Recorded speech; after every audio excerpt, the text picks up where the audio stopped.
Use selective honesty and generosity to disarm your victim. Observance of the law.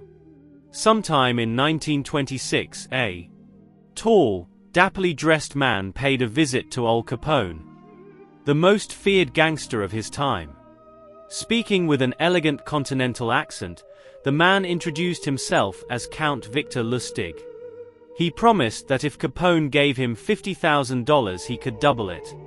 Capone had more than enough funds to cover the investment, but he wasn't in the habit of entrusting large sums to total strangers. He looked the Count over.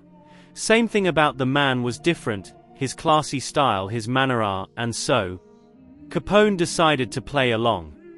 He counted out his bills personally and handed them to Lustig. "Okay, Count," said Capone. "Double it in 60 days like you said." Lustig left with the money, put it in a safe deposit box in Chicago, then headed to New York, where he had several other money-making schemes in progress. The $50,000 remained in the bank box untouched. Lustig made no effort to double it. 2 months later he returned to Chicago, took the money from the box, and paid Capone another visit. He looked at the gangster's stony tilde-faced bodyguards, smiled apologetically and said, "Please accept my profound regrets, Mr. Capone. I'm sorry to report that the plan failed."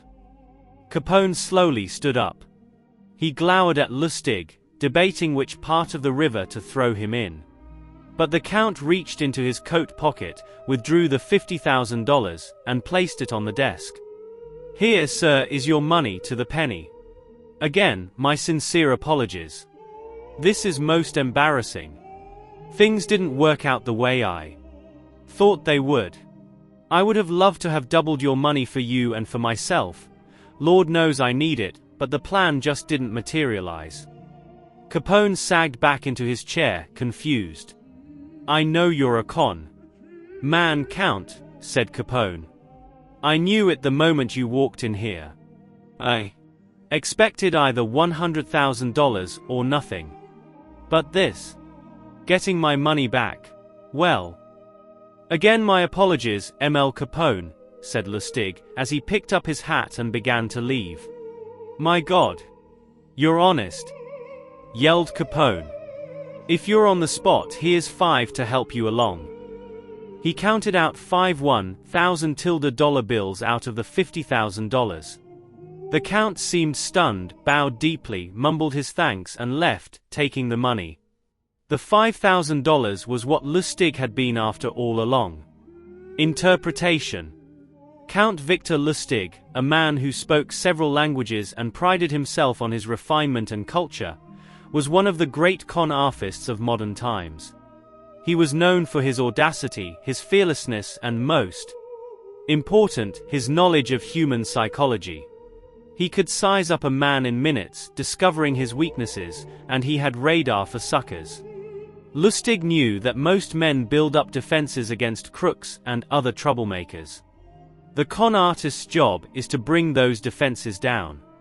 One sure way to do this is through an act of apparent sincerity and honesty.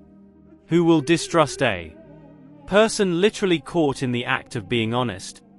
Lustig used selective honesty many times, but with Capone he went a step further. No normal con man would have dared such a con. He would have chosen his suckers for their meekness, for that look about them that says they will take their medicine without complaint.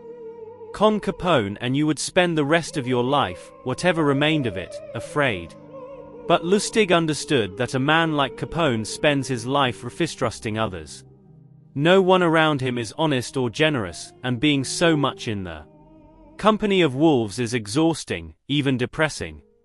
A man like Capone yearns to be the recipient of an honest or generous gesture, to feel that not everyone has an angle or is out to rob him. Lustig's act of selective honesty disarmed Capone because it was so unexpected. A con artist loves conflicting emotions like these, since the person caught up in them is so easily distracted and deceived. Do not shy away from practicing this law on the Capones of the world. With a well-timed gesture of honesty or generosity, you will have the most brutal and cynical beast in the kingdom eating out of your hand.